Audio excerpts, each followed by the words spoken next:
Ciao, Andrew here. Today we'd like to teach you how to find the mass percents of strontium, sulfur, and oxygen in strontium sulfate. First thing is we're going to find the total mass. I have a table to help us out. Take a look. Bam, so the first step is going to write down the elements we have. So strontium, sulfur, and oxygen. Next is then to identify the number of atoms, and that's where the subscripts come into play. So if you don't see a subscript at the bottom of one of the elements, put in a 1, because that's what it is assumed to be. So we've got 1 strontium, 1 sulfur, and then we have 4 oxygens. Take those number of atoms and then multiply it by the mass of each element. These masses are always found on the periodic table.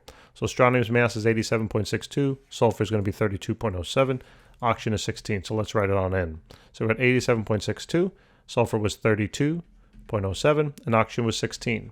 Then we're going to find the total mass of the element in the compound by simply multiplying the row and across. So the total mass of strontium here is going to be 87.62.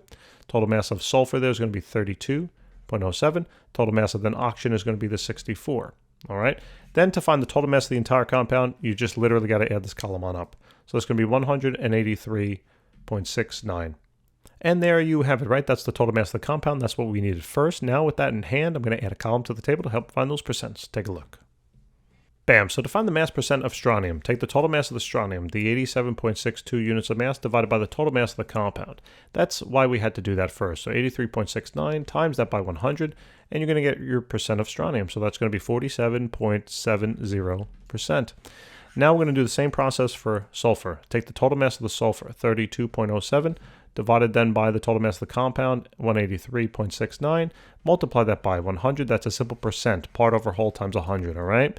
And then when we calculate that, it's going to be 17.46%, and that's the value there for sulfur. And then oxygen, same thing. Take the total mass of that oxygen, 64, divided by the total mass of the compound, 183.69. 183.69. And by the way, don't worry about the units because they're going to cancel, so who cares what kind of units they are, all right? Unless you need the credit on your test, of course, but for me, I won't mind. So that's the percent there of oxygen.